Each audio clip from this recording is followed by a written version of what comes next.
Bonsoir à tous, j'espère que vous allez très bien. Moi, ça va, ça va. Alors, aujourd'hui, j'aimerais qu'on parle de la dépression. Nous savons tous une personne qui s'est suicidée, qui s'est ôté la vie à cause de la dépression. Mêmement, il y a des gens autour de nous qui traversent ce moment fort et difficile. Mais ce soir, j'aimerais dire à quelqu'un qui a une solution. Aucun problème n'existe sans solution. Aucun problème n'existe sans solution. Alors, c'est quoi la dépression? Selon juste les dictionnaires, on nous dit que la dépression, c'est un trouble de l'humeur qui provoque un sentiment de tristesse et de perte d'intérêt. Tu n'as envie de rien. Tout ce que tu ressens, c'est la tristesse. Tout ce que tu ressens, en fait, au fond de toi, c'est la tristesse. Vous savez, la dépression, ce n'est pas juste un sentiment comme tel, comme on peut le dire. La dépression, c'est aussi des pensées. Quelle sorte de pensées? Des pensées douloureuses, des pensées frustrantes, des pensées déprimantes. Et si tu ne savais pas, j'aimerais aussi t'informer que la dépression, ça peut venir aussi de l'oppression démoniaque. Ouais, tu vas me demander comment ça, de l'oppression démoniaque. Par des pensées, il te communique au fait des pensées. Et des pensées qui ne sont pas normales. Des pensées qui ne sont pas normales. Tu commences à te voir, en fait, tu ne vis pour rien. Ta vie n'a aucun sens par rapport à tes expériences. Tu te vois trop minuscule ou trop petit. C'est juste bizarre. Et j'aimerais dire à quelqu'un que, en fait, la vie est spirituelle. Avant d'être physique, avant d'être cette vie-là que tu vois, la vie est spirituelle. Et il y a des problèmes qui ne sont pas juste basés par la normalité des choses. Il y a des problèmes spirituels. Et il existe une dépression démoniaque. Une dépression démoniaque. Mais ce soir, j'aimerais dire à quelqu'un, il n'existe pas de problème sans solution. Il y a une solution à chaque sorte de dépression. Alors, il y a beaucoup de formes de dépression. Il y a une dépression qui provient de l'absence de quelqu'un. Tu es en manque d'une personne. Peut-être c'est ton père, peut-être c'est ta mère, peut-être c'est un ami qui t'a quitté, qui est par exemple mort ou qui s'est séparé de toi. Des expériences de la vie juste comme ça. Pas juste comme ça, peut-être que vous avez eu des malentendus et puis il est parti, tu comptais sur cette personne et voilà, ça arrive. Vous savez, quand vous perdez quelqu'un et quand vous repensez, si cette personne est morte, quand vous repensez à des moments précieux que vous avez partagés, à son visage, à sa voix, à ses messages lorsque vous réalisez le message, tout ce que vous, ou lorsque vous voyez des photos, tout ce que vous avez envie de faire, c'est de vous enfermer et pleurer, pleurer, pleurer. Je vous assure, je sais de quoi je suis en train de vous parler. Vous savez, tout peut changer les amis. Ça peut provenir de quelqu'un, comme on voit aujourd'hui, quelqu'un t'a quitté. Il t'a chancé pendant beaucoup d'années et peut-être qu'il a engrossé une autre personne ou qu'il s'est marié à une autre personne et t'a laissé. Tu l'as juste su comme ça dans la route, tu ne savais pas et tu te suicides. Peut-être tu traverses des moments que les gens ne peuvent pas comprendre et tu décides de t'ôter la vie. Mais j'aimerais te dire qu'on peut changer tout ça. On peut changer tout ça. Oui, tu peux trouver que tu as envie de te suicider à cause des expériences de la vie, à cause de ce que chaque jour t'offre, si je peux le dire comme ça. Mais j'aimerais te dire que ça ne vaut pas la peine de penser comme ça. Il y a une solution. Il y a une solution à chaque problème de l'être humain. J'aimerais nous parler des façons de combattre cette dépression là-bas. Premièrement, si ça provient des pensées simples par rapport à vos expériences de vie, comme je peux dire, quelqu'un vous a quitté, il vous a largué, il vous a abandonné ou par rapport à tu es fatigué de la vie que tu mènes. J'aimerais te dire que tu dois juste au fait changer ta façon de réfléchir, changer le processus de réflexion, ton processus de réflexion en fait. Tu sais que je pense de cette façon et quand je pense de cette façon, c'est ce qui en fait m'amène encore à m'enfoncer ce que je dois penser autrement. Je dois penser autrement. Commence par remplacer toutes les mauvaises pensées par les pensées positives. Change la vie que tu as de cette chose-là qui te rend triste au fait. Change la vie que tu as de cette chose-là. Ça va t'aider. Vous savez, au-delà de changer votre façon de réfléchir, votre avis sur quelque chose, votre mentalité sur quelque chose, au fait, j'aimerais vous parler de quelque chose qui travaille à tout moment, à chaque problème. Cette solution doit nécessairement travailler, au fait. C'est dans sa nature de travailler. C'est une solution en fait qui ne joue pas ce que je suis en train d'essayer de te dire. C'est ce que tu peux appliquer, peu importe le problème par lequel tu passes. Tu peux appliquer cette deuxième solution. Et je te parle justement de la parole de Dieu. La parole de Dieu, ça travaille toujours.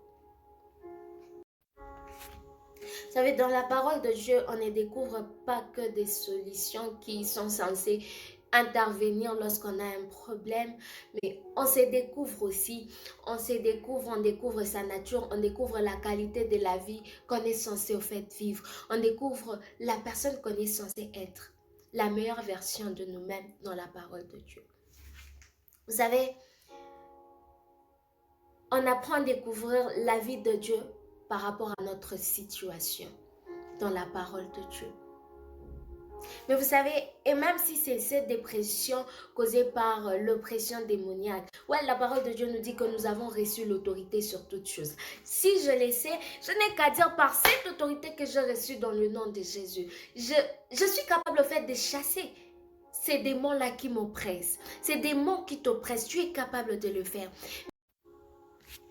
Vous savez, tu es censé sortir. Si tu sais que c'est difficile ou ce n'est pas facile pour toi de chasser les démons, voilà, tu trouves ça difficile, va voir ton autorité spirituelle, va voir ton pasteur, va voir la personne qui te prend en charge spirituellement.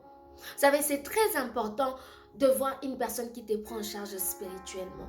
La personne qui prie pour toi. Je ne parle pas d'aller voir tout le monde, d'aller voir vos amis juste pour parler. Il y a des fois, on peut aller voir nos amis, mais après avoir parlé, ça ne nous aide pas. Va voir quelqu'un qui va se mettre à genoux pour prier pour toi. Va voir quelqu'un qui va te tenir la main et prier pour toi. Va voir quelqu'un qui va t'édifier avec la parole de Dieu. Écoute, ne pars pas fumer. Ne pars pas boire de l'alcool. Ne sombre pas. Va voir quelqu'un qui va t'aider. Si tu trouves que ça sera vraiment difficile pour toi, si tu trouves que c'est difficile de prendre toi-même la parole de Dieu et de l'appliquer sur ta vie, de déclarer sur ta propre vie, va voir quelqu'un qui va t'aider à le faire. Et c'est important d'avoir des amis qui prient aussi.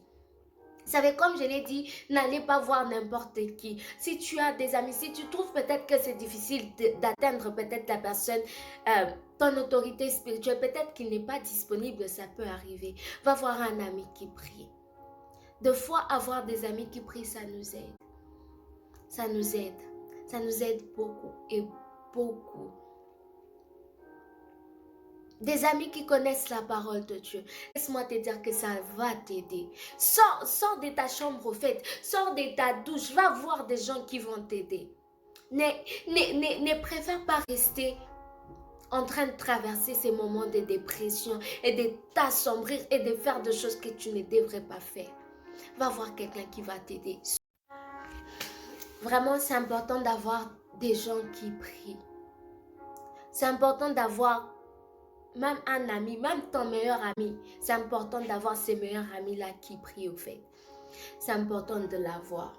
Parce que cette personne peut même jeûner pour toi. Cette personne va prier, intercéder pour toi, pour t'aider dans cette situation-là.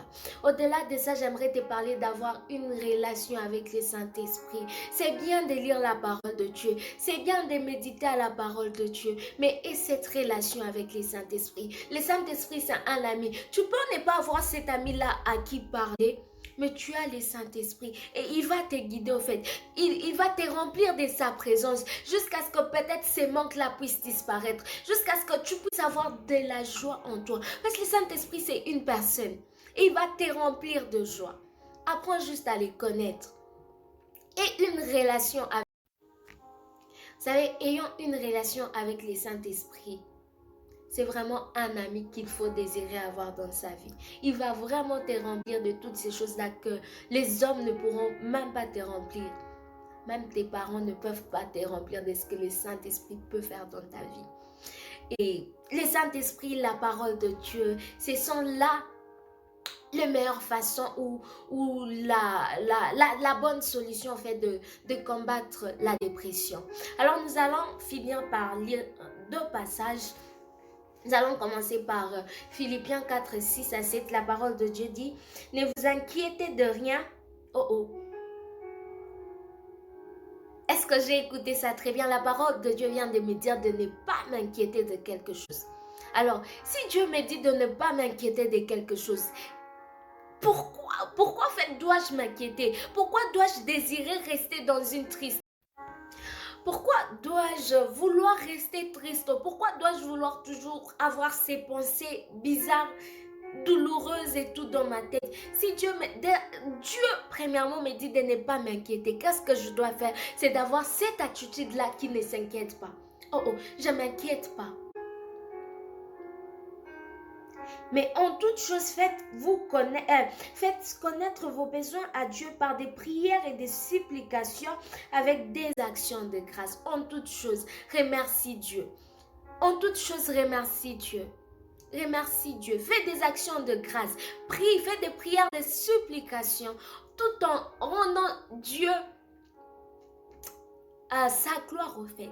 Rends toujours grâce à Dieu. Pour chaque chose, pour chaque circonstance. Que ça soit bon ou que ça soit mauvais, rends toujours grâce à Dieu. Et les versets 7 continuent en disant, et la paix de Dieu qui surpasse toute intelligence. C'est-à-dire que Dieu a une paix. Et ça surpasse toute l'intelligence de l'homme ou du monde. Tu peux te dire peut-être, il n'y a rien qui peut me faire sortir ou ressentir mieux qu'est-ce que je suis en train de traverser maintenant. Mais la parole de Dieu, c'est pourquoi même je vous ai dit que la parole de Dieu, c'est la solution. Tu découvres en fait ce que tu ne savais pas. Tu découvres ce que Dieu pense de ta situation. Et ça dit Dieu donne la paix au fait. Et cette paix, la parole de Dieu nous dit que ça nous gardera, la paix de Dieu gardera notre cœur et notre pensée. En Jésus-Christ. C'est-à-dire que la paix de Dieu va garder notre cœur et notre pensée, qu'on ne puisse pas tomber dans la dépression. C'est justement en train de nous dire qu'on doit juste se confier en Dieu. On doit juste... Voilà même, vous savez, c'est pourquoi même j'aime la parole de Dieu. Ça nous dit déjà que la paix de Dieu va garder mon cœur et ma pensée. La parole de Dieu. C'est pourquoi même c'est important de connaître cette parole-là pour toi-même. Imaginez-vous, je traverse un moment difficile et je ne sais pas la parole de Dieu. Qui serais-je aujourd'hui? Qui serais-je aujourd'hui? Qui serais-je aujourd'hui? La meilleure façon de protéger votre cœur, parce que les sentiments là, on les ressent dans notre cœur. Des pensées, oui, ça se passe dans notre intelligence. Vous voyez, ça se passe là-dedans. Et la meilleure façon de protéger votre cœur et votre pensée, c'est par la parole de Dieu. Et cette parole, ça nous donne la paix. La relation avec le Saint-Esprit nous donne la paix. Ne néglige pas ce que je suis en train de te dire. Peut-être tu ne traverses pas encore cette situation douloureuse. Peut-être ça viendra. La parole de Dieu nous dit que le mauvais jour arrive à tout le monde. Mais je suis en train de te dire la solution. Ça peut arriver que tu traverses ça demain. Mais j'aimerais te dire qu'il y a une solution. Et on va lire dans 1 Pierre 5, le verset 7. La parole de Dieu nous dit, et décharge-vous sur lui de tous vos soucis, car lui-même prend soin de nous. Lui-même prend soin de nous. La bière ne prendra pas soin de toi. Disons, toute forme de cigarette que tu peux fumer ne peuvent pas prendre soin de toi. Mais c'est Dieu seulement. Et la parole de Dieu nous dit de nous décharger sur lui au fait. Décharge-toi dans la présence de Dieu. Lorsque tu pries, lorsque tu es en communion avec le Saint-Esprit, décharge-toi dans la présence de Dieu. Décharge-toi à lui, parce que c'est lui seul qui peut prendre soin de nous. C'est lui seul qui protège notre cœur. C'est lui seul qui protège notre pensée. Alors vous voyez l'importance d'avoir Dieu dans votre vie. Vous voyez l'importance de le connaître pour vous-même. Pas pour que les gens sachent autour de vous que vous connaissez Dieu. Cela importe peu. Ce que les gens pensent de vous importe peu.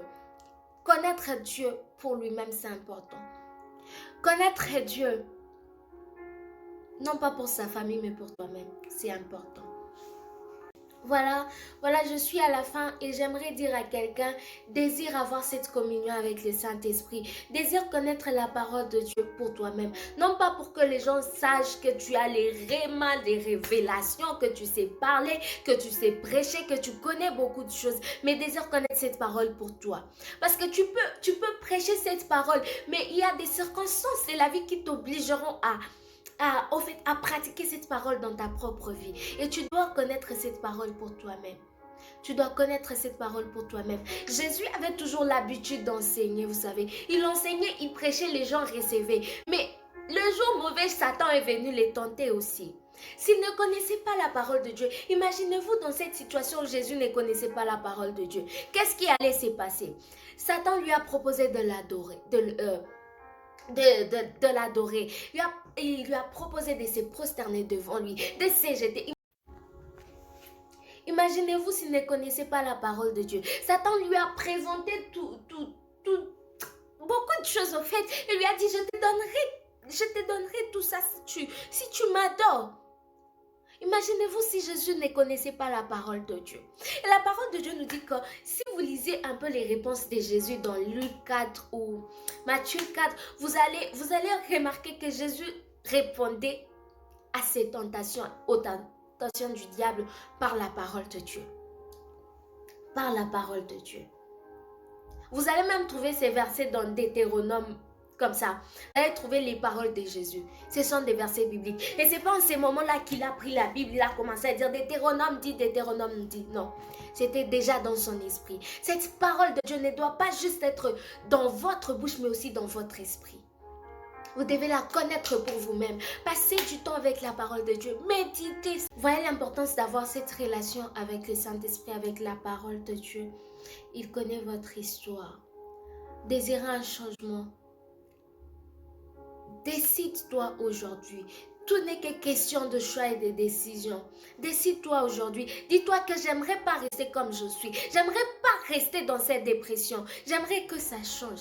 Bien sûr, tu ne choisis pas d'être déprimé, mais tu choisis de rester déprimé pendant longtemps. Aujourd'hui, je te présente une solution qui n'échoue pas. Que Dieu vous bénisse. C'est Rebecca qui vous a parlé ce soir.